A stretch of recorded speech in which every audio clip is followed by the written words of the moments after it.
সশ্রদ্ধ চিত্তে তারেক রহমান সশস্ত্র চিত্রে শপথ করিতেছি যে আমি আইন অনুযায়ী সরকারের প্রধানমন্ত্রী পদের কর্তব্য বিশ্বস্ততার সহিত পালন করিব। প্রধানমন্ত্রী হিসেবে শপথ নিলেন তারেক রহমান। নবীন প্রবীণের সমন্বয়ে ৪৯ সদস্যের মন্ত্রিসভা। আছেন শরিক দলের ববি হাজ্জাজ সাকি। জনাব তারেক রহমানের নেতৃত্বে এই সংসদ নিঃসন্দেহে সকল কর্মকাণ্ডের কেন্দ্রবিন্দু পরিণত হবে, সেটা আপনারা ভবিষ্যতে দেখতে পাবেন। জুলাই জাতীয় সনদ রাজনৈতিক সমঝোতার দলিল হিসাবে যেভাবে স্বাক্ষরিত হয়েছে একটা ঐতিহাসিক অনুষ্ঠানের মধ্য দিয়ে, সেটা যেভাবে স্বাক্ষরিত হয়েছে সেটা আমরা অক্ষরে অক্ষরে প্রতিপালন করতে অঙ্গীকার আবদ্ধ। সশ্রদ্ধ চিত্তে শপথ বা দৃঢ়ভাবে ঘোষণা করিতেছি যে এমপি হিসেবে শপথ নিলেন বিএনপি, জামায়াত, এনসিপি সহ নির্বাচিত সংসদ সদস্যরা। সংবিধান সংস্কার পরিষদের সদস্য হিসেবেও শপথ বিরোধীদের। আমি যে কর্তব্যভার গ্রহণ করিতে যাইতেছি তাহা আইন অনুযায়ী ও বিশ্বস্ততার সহিত পালন করিব। তারেক রহমানের নেতৃত্বে এগিয়ে যাবে দেশ, বলছেন বিএনপির সংসদ সদস্যরা। জনগণের শাসন প্রতিষ্ঠার প্রত্যয়। আমরা গণতন্ত্রের দিকে যাচ্ছি, গণতান্ত্রিক অর্ডার ফিরে পাচ্ছি। সংসদে বড় স্যাংশন হলো অর্থনৈতিক উন্নয়ন এবং আইন শৃঙ্খলা পরিস্থিতিকে সঠিক রাখা। সংসদের যে কাজ আইন প্রণয়ন করা, সেটা আরো বেশি কার্যকরী হবে। সংসদের বিরোধী দলীয় নেতা নির্বাচিত হলেন জামায়াত আমির ডাক্তার শফিকুর রহমান। উপনেতা সৈয়দ আব্দুল্লাহ মোহাম্মদ তাহের, নাহিদ ইসলাম চিফ হুইপের দায়িত্বে।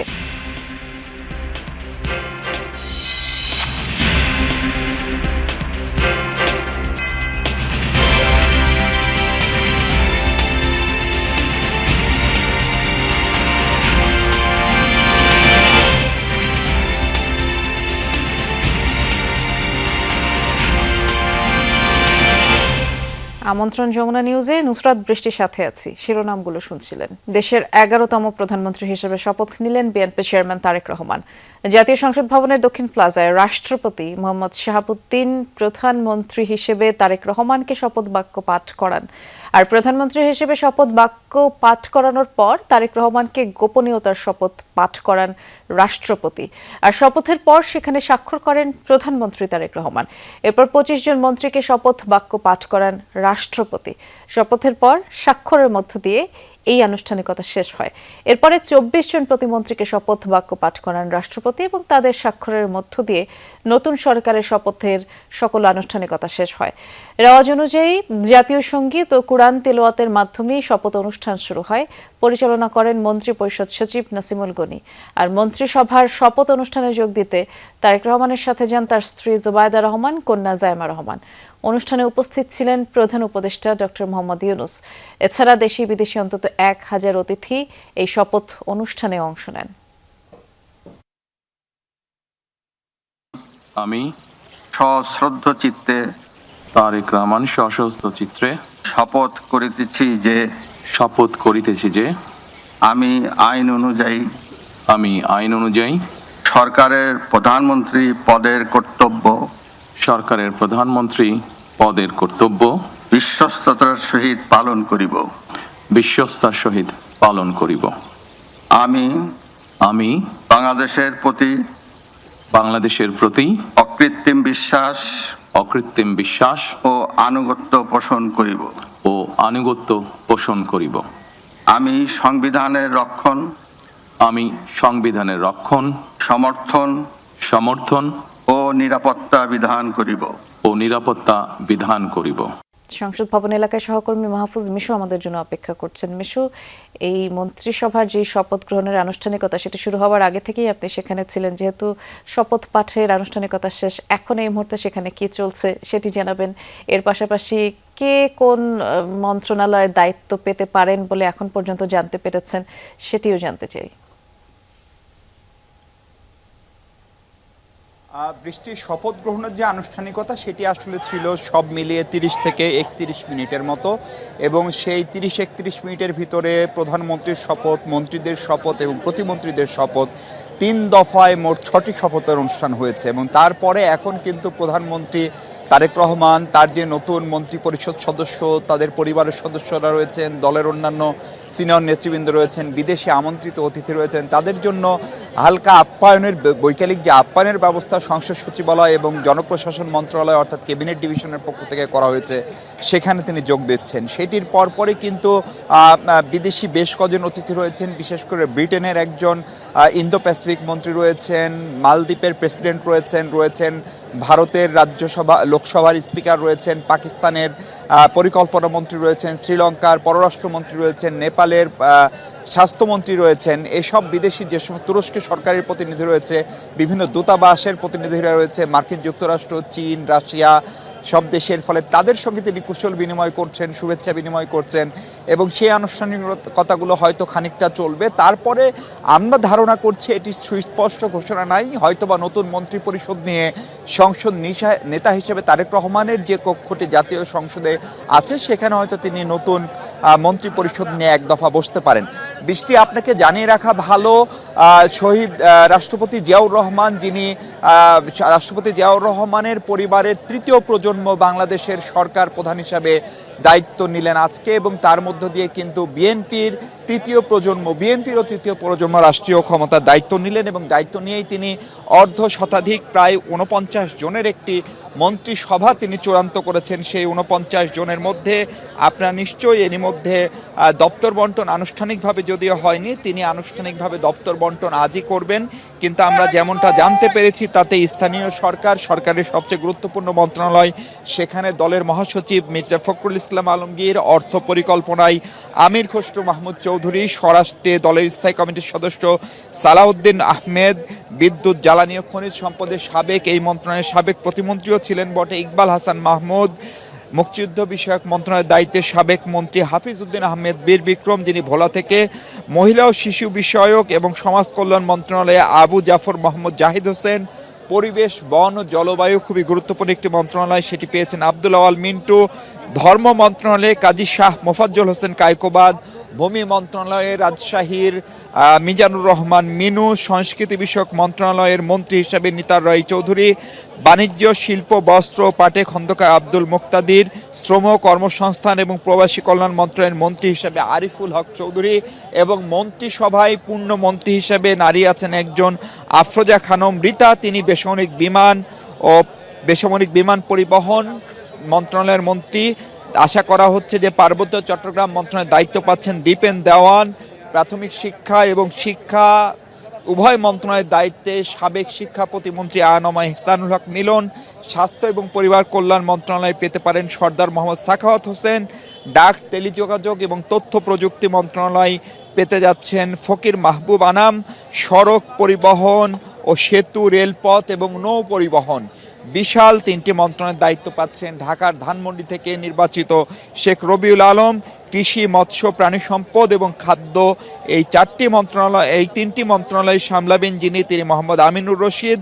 পররাষ্ট্র মন্ত্রণালয়ে বিশাল একটি চমক, ডক্টর ইউনূসের সরকারের জাতীয় নিরাপত্তা উপদেষ্টা, ইনফ্যাক্ট তিনি বাংলাদেশেরও প্রথম জাতীয় নিরাপত্তা উপদেষ্টা, টেকনোক্র্যাট থেকে আসছেন খলিলুর রহমান, যিনি সাবেক একজন কূটনীতিকও বটে, তিনি পররাষ্ট্রমন্ত্রী হতে যাচ্ছেন।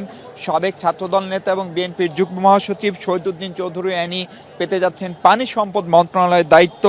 আসাদুল হাবিব দুলু দুর্যোগ ব্যবস্থাপনা মন্ত্রণালয়ের পূর্ণমন্ত্রী হতে যাচ্ছেন।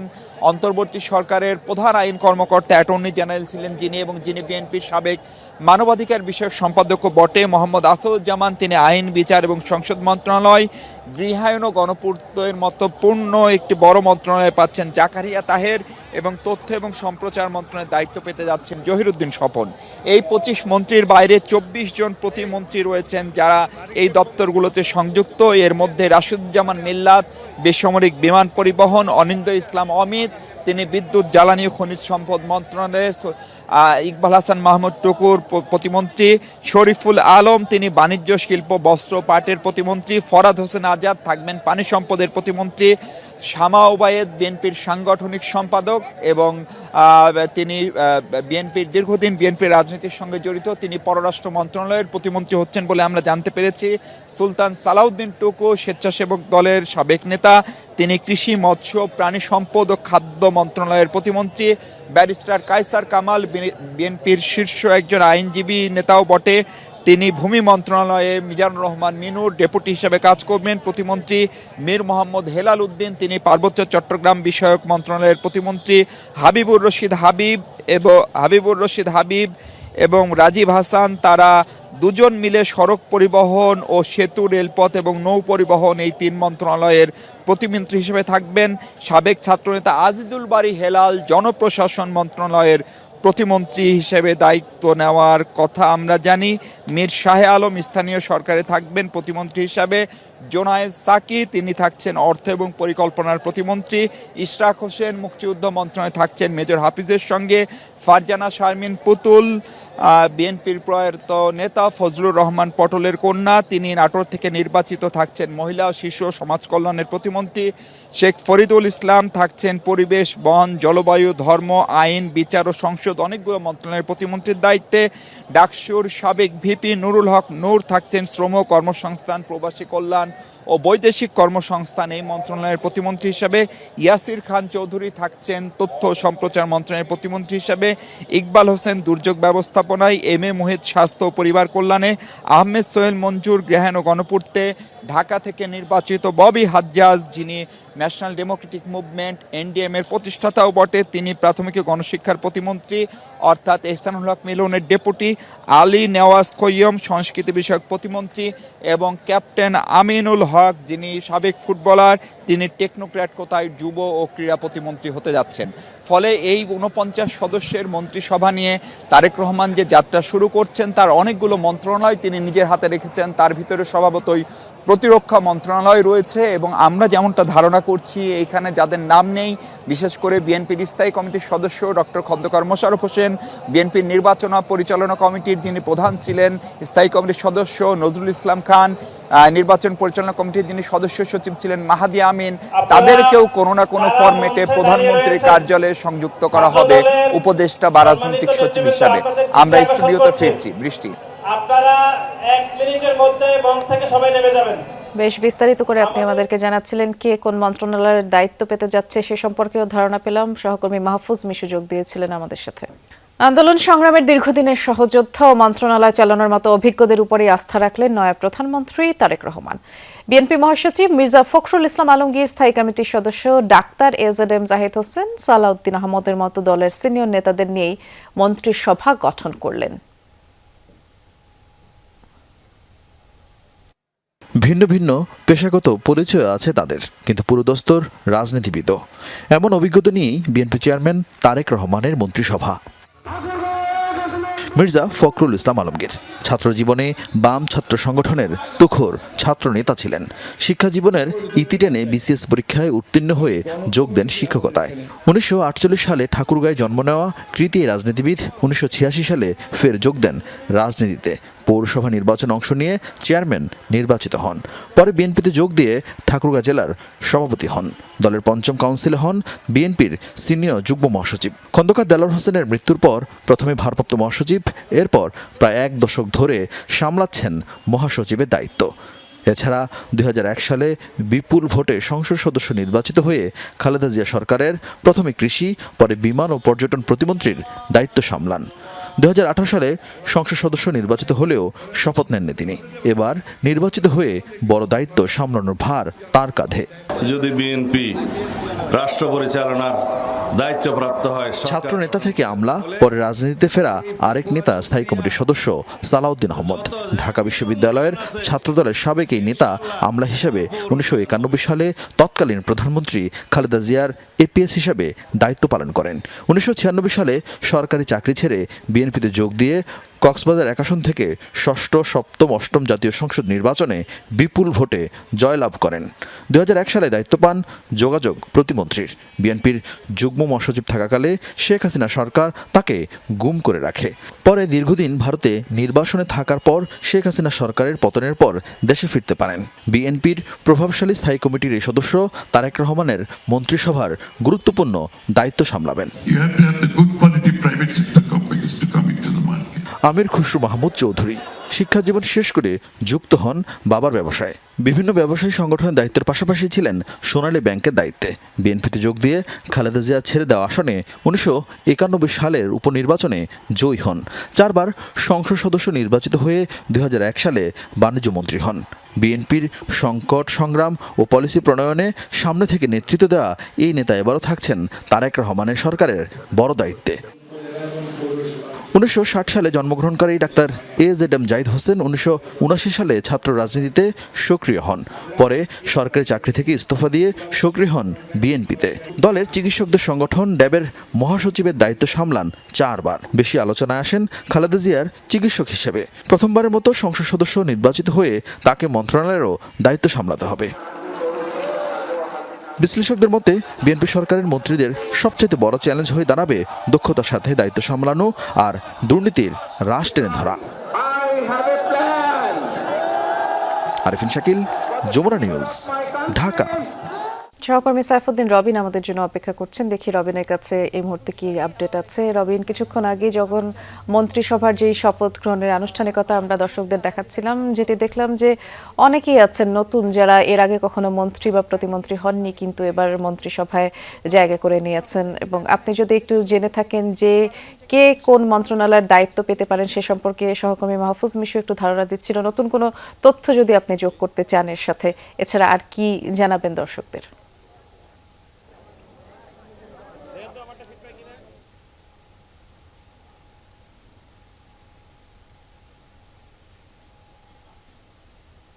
আমরা চেষ্টা করছি সহকর্মী সাইফুদ্দিন রবিনের সাথে সংযুক্তি স্থাপন করবার জন্য, কারণ আমরা এর আগে দেখিয়েছিলাম যখন শপথ গ্রহণের আনুষ্ঠানিকতা শেষ হয়, এখন যে জাতীয় সংসদ ভবন এলাকা, সেখানে যারা নতুন দায়িত্বপ্রাপ্ত মন্ত্রী এবং প্রতিমন্ত্রীরা আছেন, সেখানে তাদের একটি কুশলাদি বিনিময় এবং একটি খাওয়া দাওয়ার অ্যারেঞ্জমেন্ট চলছে এবং সেটি তারা এখন অ্যাটেন্ড করছেন। এর পাশাপাশি এই এলাকার যে সার্বিক নিরাপত্তা ব্যবস্থা, সেটি তো আমরা জানি নিরাপত্তা চাদরে ঢেকে ফেলা হয়েছে।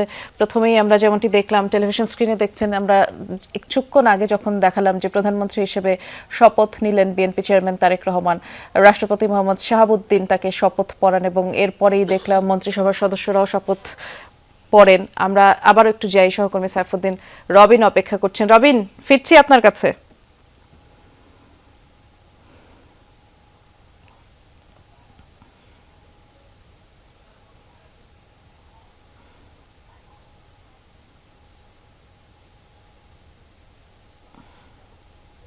এখানে আসলে অন্যরকম একটা আবহ এই মুহূর্তে যে নতুন মন্ত্রীরা, প্রধানমন্ত্রী সহ তারা এই সংসদ ভবনের এই কক্ষে এখন এক ধরনের বৈঠক করছেন।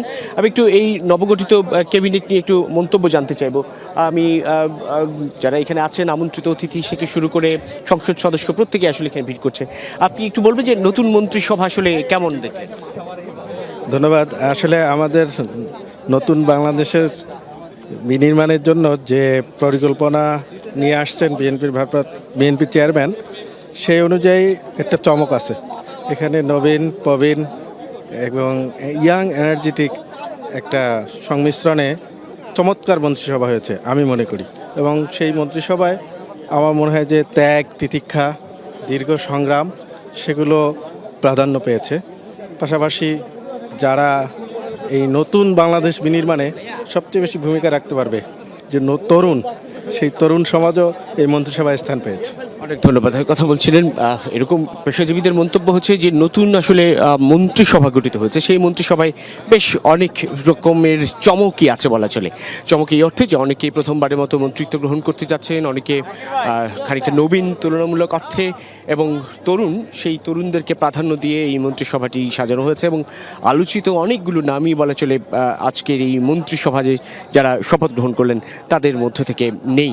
বিএনপির এমনকি সর্বোচ্চ নীতি নির্ধারণী ফোরামের যে সদস্য রয়েছেন যারা, তাদের অনেকেই আসলে আজকের এই মন্ত্রিসভায় অংশ নিতে পারেননি, এই অর্থে যে তাদেরকে সংসদীয় কমিটিগুলোর সভা প্রধানের দায়িত্ব দেওয়ার কথা শোনা যাচ্ছে।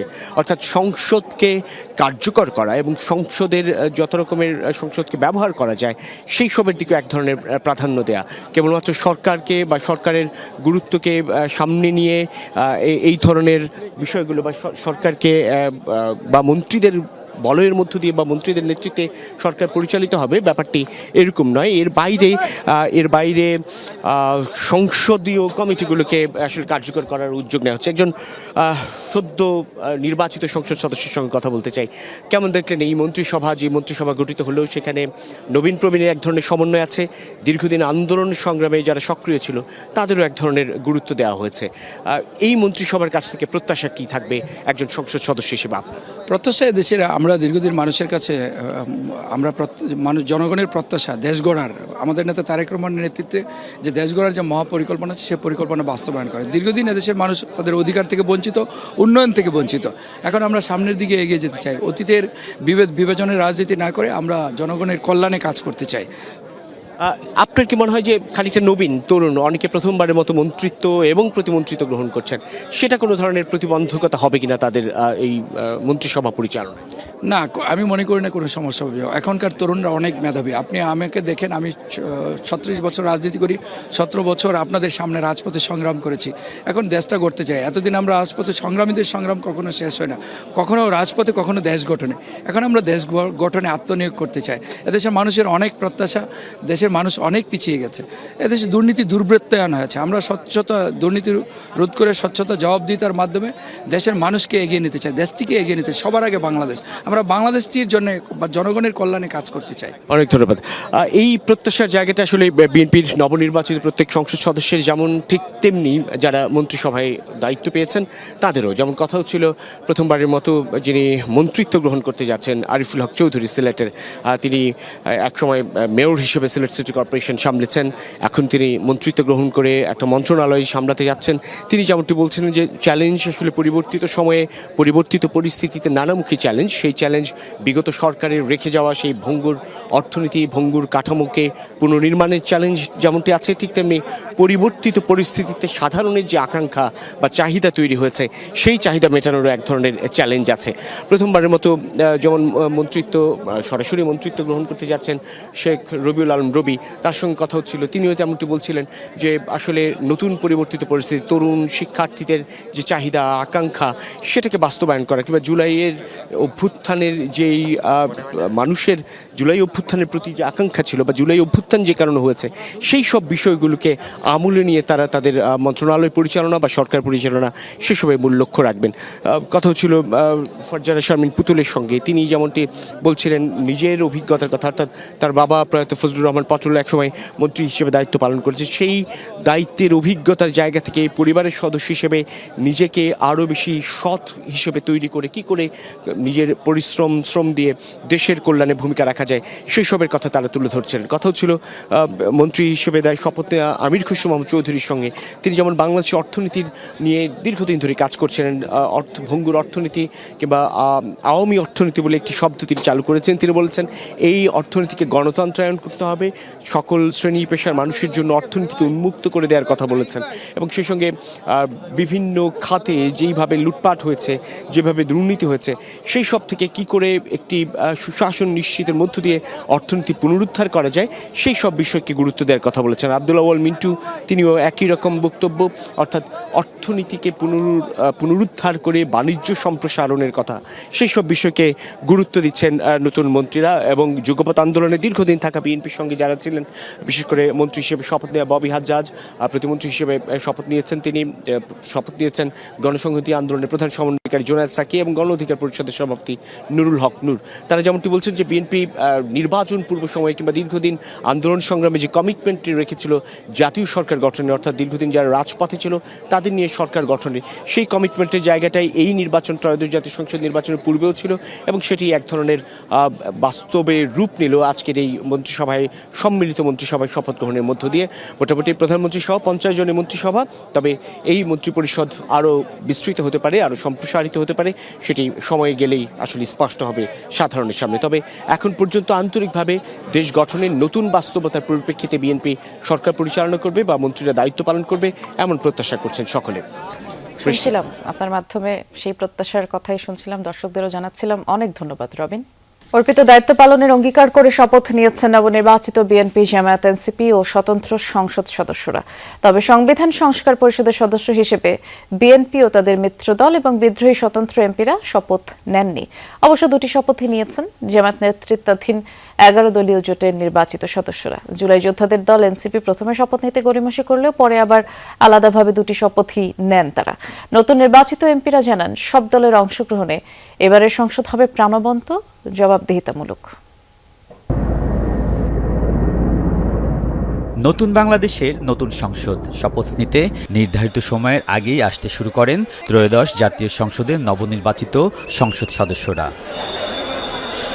শপথকক্ষে প্রধান নির্বাচন কমিশনার এএমএম নাসিরউদ্দিন প্রবেশের আগে বিএনপির সংসদ সদস্যদের উদ্দেশ্যে কথা বলেন কক্সবাজার 1 আসনের এমপি ও স্থায়ী কমিটির সদস্য সালাউদ্দিন আহমেদ। জানান, তারা নির্বাচিত হয়েছেন সংসদ সদস্য হিসেবে, সংবিধান সংস্কার পরিষদের সদস্য হিসেবে শপথ নেবেন না।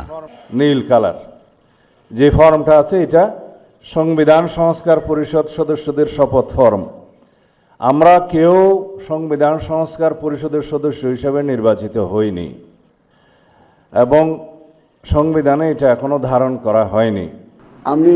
এর কিছুক্ষণ পরই বিএনপির নির্বাচিত সংসদ সদস্যদের শপথ পড়ান সিইসি। সংসদ সদস্য নির্বাচিত হইয়া অর্পিত দায়িত্ব যথাযথভাবে পালনে শপথ নেন তারা।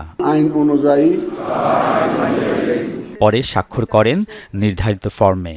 সংসদ সদস্য নির্বাচিত হইয়া আলাদাভাবে শপথ নেন জামায়াত ইসলামীর সংসদ সদস্যরা। এ সময় তাদের পাশে দাঁড়িয়ে শপথ নেন স্বতন্ত্র সংসদ সদস্যরাও। তবে জামায়াতের এমপিরা সংবিধান সংস্কার পরিষদের সদস্য হিসেবে শপথ নেওয়ার সময় সেখান থেকে চলে যান বিএনপির বিদ্রোহী স্বতন্ত্র সংসদ সদস্যরা। সংবিধান সংস্কার পরিষদ বিএনপি সংবিধান পরিষদের শপথ না নেয়ায় তরুণ জুলাই যোদ্ধাদের দল এনসিপির নির্বাচিত সংসদ সদস্যরা প্রথমে শপথ নিতে গড়িমসি করে, পরে অবশ্য দলীয় সিদ্ধান্তে এমপি ও সংবিধান পরিষদের সদস্য হিসেবে শপথ নেন তারা। নির্বাচিত সংসদ সদস্যরা আশা করেন দীর্ঘ 16 বছর পর আবারও কার্যকর হবে জাতীয় সংসদ। দেশের সেবা করা এবং এমপি হিসেবে আমার যত দায়িত্ব আছে সেগুলো সবগুলো সঠিকভাবে পালন করা। জনাব তারেক রহমান বগুড়ার মানুষ, তাকে নিয়ে সংসদে একসঙ্গে বিট করব, একই সংসদে কথা বলবো, এটাই সবচেয়ে আমার বড় পাওয়া। আমরা একসাথে দেশের পক্ষ হয়ে কাজ করতে পারবো ইনশাআল্লাহ। তারা বলছেন, সংসদে সরকারি দলের জবাবদিহিতা নিশ্চিত করা হবে, তুলে ধরা হবে জনগণের দুর্ভোগ দুর্দশা। সংসদ সদস্যদের কাজ আইন প্রণয়ন ও জবাবদিহিতামূলক ব্যবস্থা নিশ্চিত করা, সেই লক্ষ্যেই শপথ নিয়েছেন তারা। কিন্তু অতীতে দেখা গেছে বেশিরভাগ এমপি দুর্নীতি, অনিয়ম ও স্বজনপ্রীতিতে জড়িয়েছেন। জুলাই গণঅভ্যুত্থানের প্রেক্ষাপটে এবার কি এই অবস্থায় পরিবর্তন আসবে, নাকি তা আগের মতোই শুধু প্রতিশ্রুতি হিসেবে থেকে যাবে? আলমগীর স্বপন, যমুনা নিউজ, জাতীয় সংসদ ভবন, ঢাকা। সংসদের বিরোধী দলীয় নেতা নির্বাচিত হয়েছেন জামায়াত আমির ডাক্তার শফিকুর রহমান, আর উপনেতার দায়িত্ব পালন করবেন জামায়াতের নায়েবে আমির ডাক্তার সৈয়দ আব্দুল্লাহ মোহাম্মদ তাহের। আর বিরোধী দলীয় চিফ হুইপ হয়েছেন জাতীয় নাগরিক পার্টির আহ্বায়ক Nahid Islam.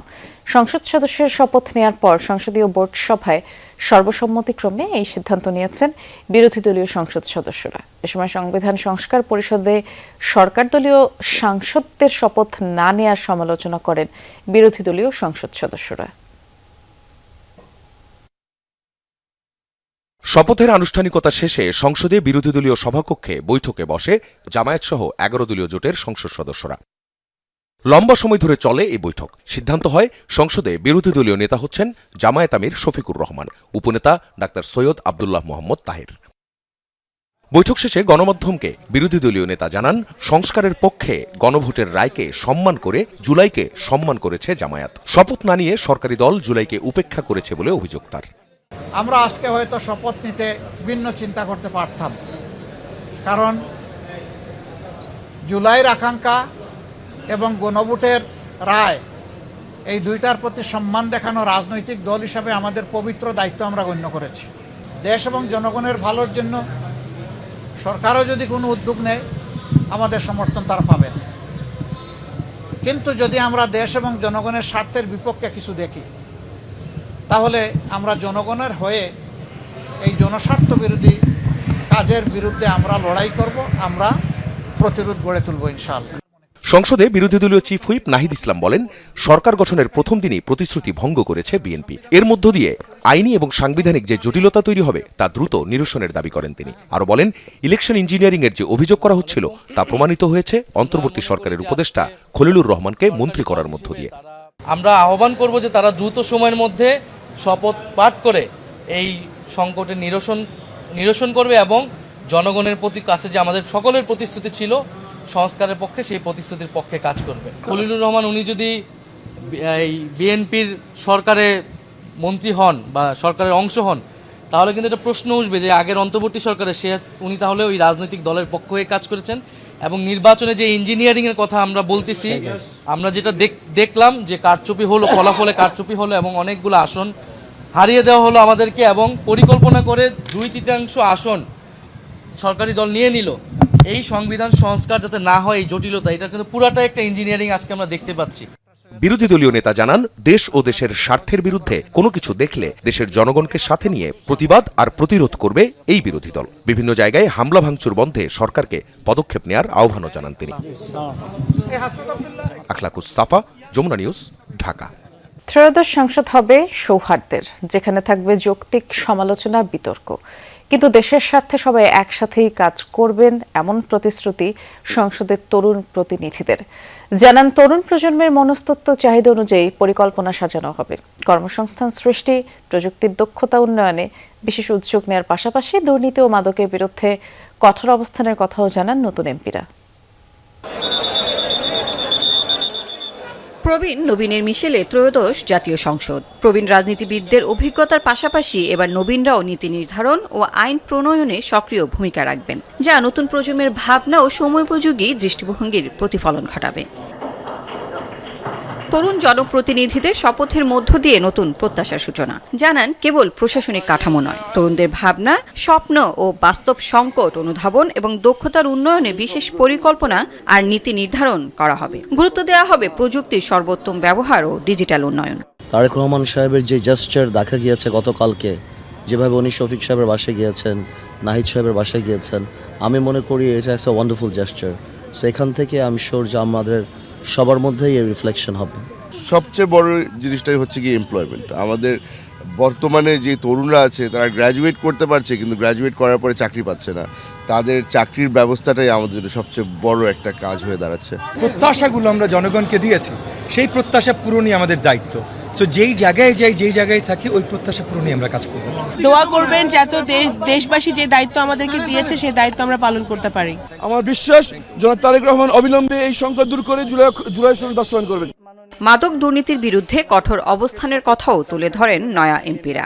Have my challenge for my area, যেটা আমরা মুক্তাগাছাকে মাদক মুক্ত করব, সেটা প্রথম চ্যালেঞ্জ থাকবে। ইন্টারনেটের যুগ, এই জায়গাগুলো যদি আমরা প্রপারলি ইউজ করতে পারি এবং তাদের যদি আমরা সেই জায়গাগুলো দিতে পারি, তাহলে আমরা হয়তো অনেক কিছু করতে পারবো এবং তাদের যে সমস্ত জায়গায় অ্যাড্রেস করার দরকার এবং তাদের যে চাহিদাপত্রগুলো আছে সেগুলো আমরা দেখব। প্রতিশ্রুতি বাস্তবায়নে সংসদের তরুণ প্রতিনিধিরা কতটা সফল হন এখন সেটাই দেখার অপেক্ষা। লাভলি বিথি, যমুনা নিউজ, ঢাকা। সন্ত্রাস নির্মূল করে ফিরিয়ে আনতে হবে স্থিতিশীলতা, সাধারণ মানুষকে দিতে হবে স্বস্তি। দম বন্ধ করা অবস্থা থেকে সবার আগে মুক্তি দেওয়া প্রয়োজন। শপথ নিয়ে এমন প্রত্যাশার কথা জানিয়েছেন বিএনপির একাধিক সংসদ সদস্য। জানান, স্থানীয় উন্নয়ন এবং সম্পদের সুষম বন্টন করাও দরকার, আর নিয়ন্ত্রণ করতে হবে দ্রব্যমূল্য। প্রান্তিক মানুষের প্রত্যাশা পূরণই মূল লক্ষ্য হওয়া উচিত।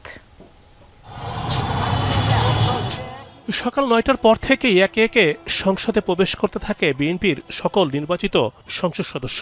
10:30টার দিকে শুরু হয় শপথ। জনগণের রায় পেয়ে সংসদে ভূমিকা রাখতে চান সবাই। জানান, মাদকের বিস্তার ঠেকাতে হবে, আইন শৃঙ্খলার উন্নতি এবং দ্রব্যমূল্য নিয়ন্ত্রণ করার বিকল্প নেই। মাদকের বিরুদ্ধে জিরো টলারেন্স, এই ব্যাপারে কোনো ছাড় দেওয়া হবে না ইনশাআল্লাহ। আমার এলাকা অনুন্নত, রাস্তাঘাট এই 17 বছরে কোনো কিছুই নাই। আইন শৃঙ্খলা পরিস্থিতির দ্রুত উন্নয়ন সাধন করা, বিশেষ করে দ্রব্যমূল্য নিয়ন্ত্রণের মধ্যে নিয়ে আসা, মানুষের জীবনে স্বস্তি ফিরিয়ে নিয়ে আসা। প্রথম প্রায়োরিটি হইল আমি আমার দেশের সেবা করা এবং এমপি হিসাবে আমার যত দায়িত্ব আছে সেগুলো সবগুলো সঠিকভাবে পালন করা। আমি যশোরবাসীর প্রতি অঙ্গীকার করেছি আমি একটি সন্ত্রাসমুক্ত, মাদকমুক্ত এবং কিশোর গ্যাংয়ের দৌরাত্ম্যমুক্ত একটি আধুনিক যশোর শহর উপহার দিতে চাই। সংসদে সঠিক ভূমিকা পালন করা জরুরি। বেকার যুবকদের কর্মসংস্থান এবং শিক্ষা ব্যবস্থার উন্নতি নিশ্চিত করতে হবে। জনজীবনে শান্তি প্রতিষ্ঠার প্রয়োজন। যোগাযোগ ব্যবস্থার উন্নীত করা, আমাদের দেশের বেকার যুবকদের কর্মের সংস্থান করা, এডুকেশন, সন্ত্রাস, মাদক, কমিউনিকেশন, এগুলো।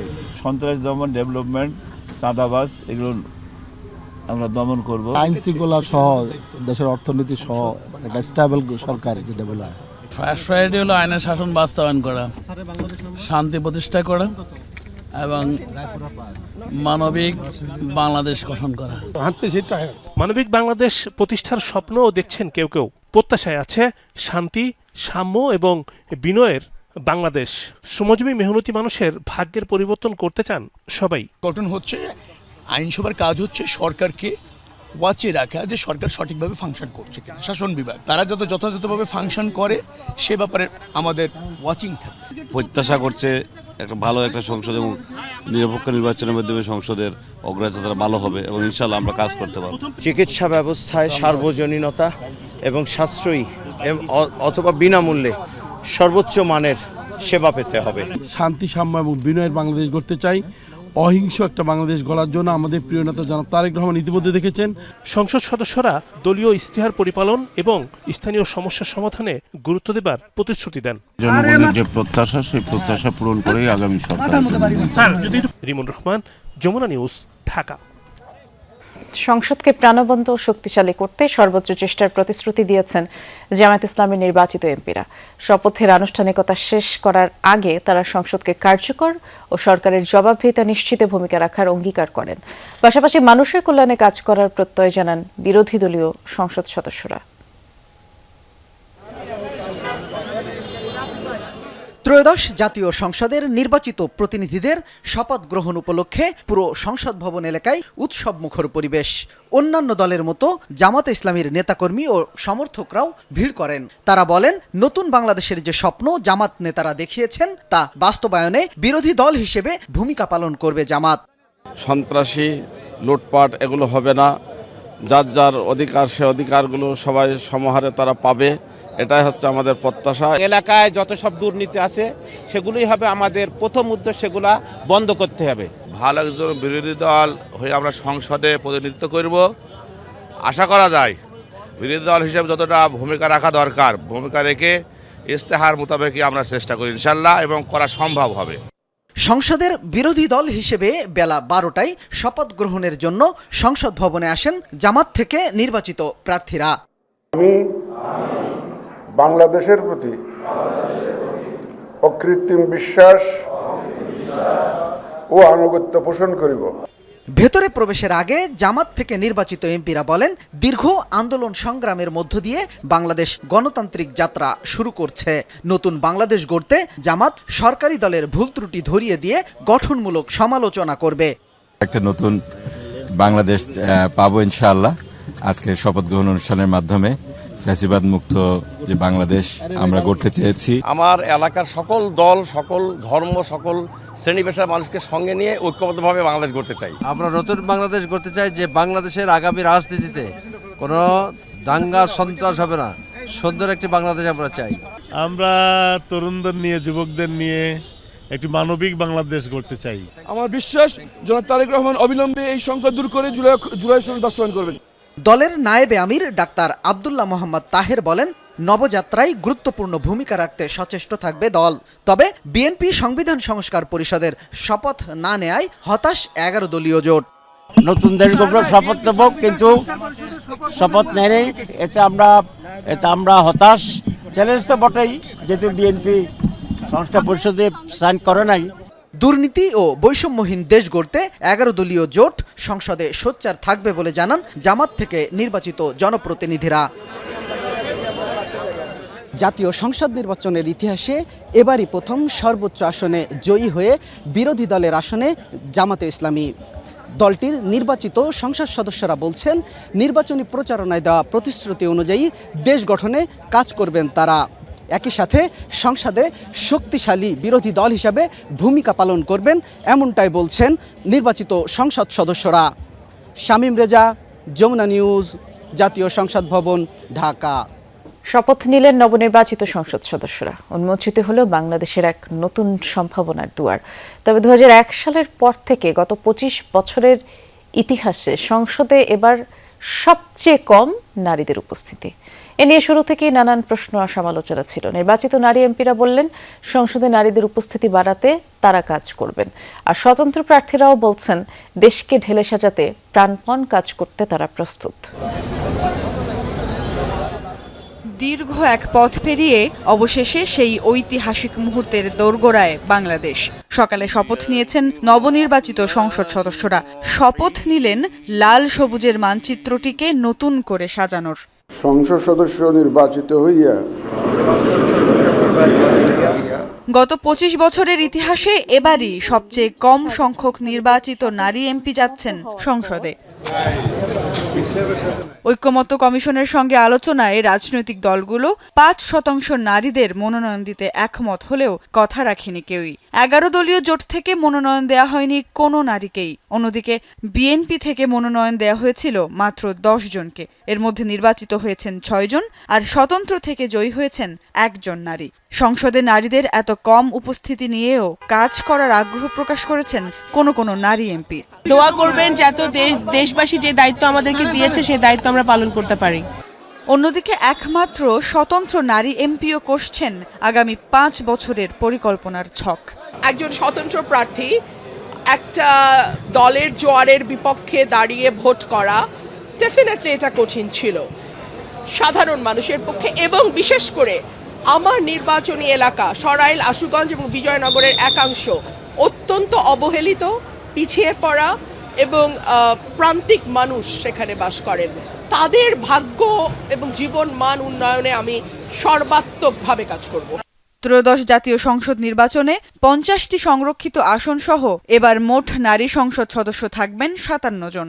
তবে জুলাই গণ অভ্যুত্থানের পর নারীদের দৃশ্যমান বড় ভূমিকার পর অন্তত নারী নেতৃত্বে নতুন সম্ভাবনা দেখা দিয়েছিল, তবে বাস্তবায়ন হয়নি তা। সুমাইয়া ঐশী, যমুনা নিউজ, ঢাকা। ব্রাহ্মণবাড়িয়ার 6টি আসনে 49 প্রার্থীর মধ্যে জামানত হারিয়েছেন 35 জন। এই তালিকায় আছেন জাতীয় পার্টি, বিএনপির বিদ্রোহী, স্বতন্ত্র প্রার্থী সহ অন্যান্য রাজনৈতিক দলের অনেকেই, যার ফলে নির্বাচন কমিশনে জমা দেওয়া 50,000 টাকা তারা আর ফেরত পাবেন না।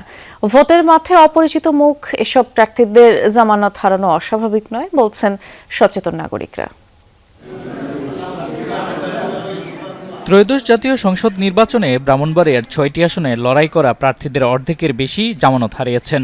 জেলার রিটার্নিং কর্মকর্তার ঘোষিত ফলাফল অনুযায়ী 49 জন প্রার্থীর মধ্যে 35 জনই 1/8 ভোট না পাওয়ায় ফিরে পাবেন না জামানতের 50,000 টাকা।